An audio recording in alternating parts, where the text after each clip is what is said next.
Hello everyone, welcome to my YouTube channel.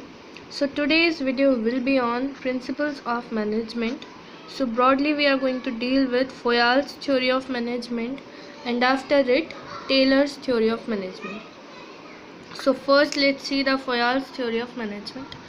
Foyal divided business activities into 6 groups, that is technical, financial, accounting, securities and administrative or managerial. So he divided all the organizational activities into these 6. He primarily focused on the last activity and defined it in terms of 5 functions. So he basically focused on managerial activity and he divided management into 5 functions, that is planning, organizing, commanding, coordinating and controlling. So according to Foyal, there are 5 functions of management, that is planning firstly, a manager is required to plan, then organize, then command, then coordinate and at last control. Foyal set forth 14 principles of management. So let's see what are these principles of management. First is division of work. So division of work implies that the work of the organization should be properly divided so that an employee will be assigned a task in which he is specialized, and the specialization will lead to the best utilization of an employee. He will be given best of his efforts for the organization. So this is the principle of division of work. Next is authority and responsibility. So authority without responsibility leads to misuse of power.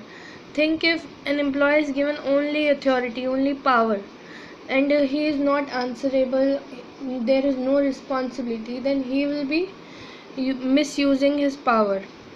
So there should be a proper ratio of authority as well as responsibility. Next is discipline. So there should be proper discipline, means proper rules and regulations in the organization, and they should be properly followed by all the employees. Next is unity of command. So unity of command implies that there should be only one superior over a subordinate, so that it will reduce the chances of conflicts and confusion. Next is unity of direction. So unity of direction means there should be one direction, and that direction is of achievement of organizational goals. It means all the employees should work towards the achievement of organizational goals. Next is subrogation of individual interest to general interest.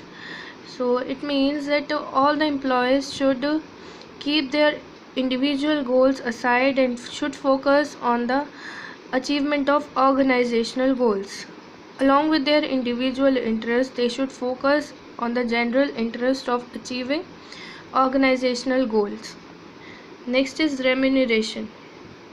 Remuneration implies that an employee should be paid so that he can get satisfaction. He should not feel that he is paid less, so that he will be willing to work for the organization. After remuneration is centralization and decentralization. So centralization means subordinates should be given the chance of decision making. They should be given a chance to participate in all the activities. So they should be given relevant amount of power also. That is centralization and decentralization. After it comes scalar chain. So Foyal defines the scalar chain as the chain of superiors ranking from ultimate authority to the lowest ranks. The general principle is that every communication should follow the prescribed route, that is the proper channel. So there should be a proper chain of communication. Next is order. Order implies that there should be a proper place for anything and everything in an organization. Next is equity. So equity means that a manager is required to be fair. He should be just to every employee. There should not be discrimination in an organization. Next is a stability of tenure. So stability of tenure means there should be a specific time. There should be no fear in the mind of employee that he will be losing his job if someone better comes up. There should be a fixed time that till this time he will have to work in the organization and he won't be losing his job if he is working properly. Next is initiative. Initiative implies that all the employees, all the subordinates also should be given freedom to take some initiative, to take some steps to add some creativity in the organization. And last one is Esprit de Corps. So Esprit de Corps means unity is a strength. So it implies that all the employees in the organization should work cooperatively, should cooperate with each other, they should work together so the targets of the organization will be easily achieved. So these are the 14 principles of management given by Henry Foyal. So now we are going to see the scientific management developed by F.W. Taylor. So there are 4 principles of management. First is science, not rule of thumb. It implies there should be a science. There should be new techniques should be come into use in an organization instead of old rule of thumb, instead of old traditional methods. Harmony, not discord. So harmony, not discord means all the employees should work together. There should be harmony. They should be happily working together, and there should be no discord, not scandals. Next is cooperation, not individualism. So cooperation means they should cooperate and work together towards the achievement of organizational goals, not individualism. Instead of giving importance to their individual goals, they should work together for the achievement of organizational goals. And last is development of every person to his greatest efficiency is prosperity.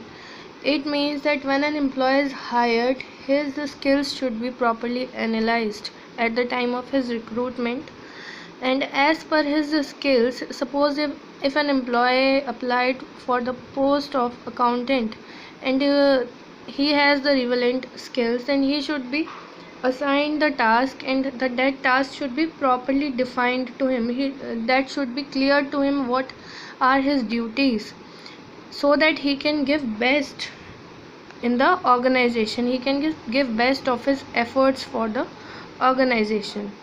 So development of every person to his greatest efficiency and prosperity.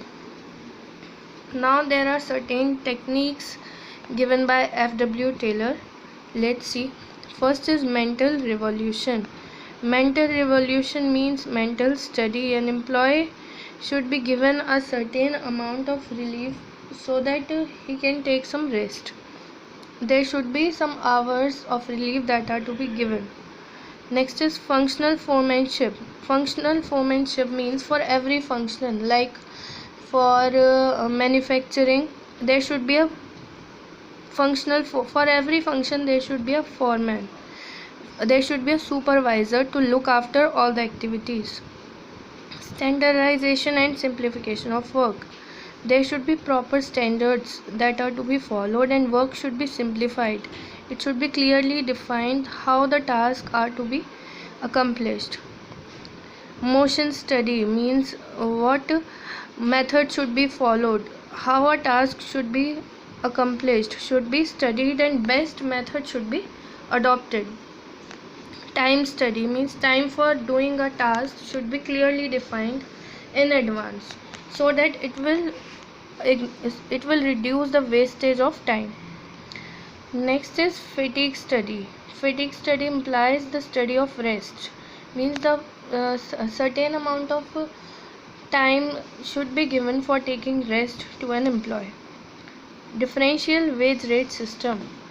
So differential wage rate system means there should be, if an employee is working extra, is working overtime, then he should be paid extra for putting his extra efforts or extra work. Here the first one was mental revolution. So mental revolution refers to changing the mental attitudes of workers and management towards each other.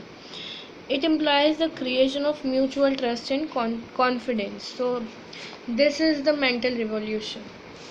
So these are the techniques of scientific management, and these were the principles of management given by Foyal and F.W. Taylor. So I hope all the points must be clear to you. But still, if there is any doubt, then you can comment below. And please don't forget to subscribe to me and do hit the like button. Till then, goodbye and take care.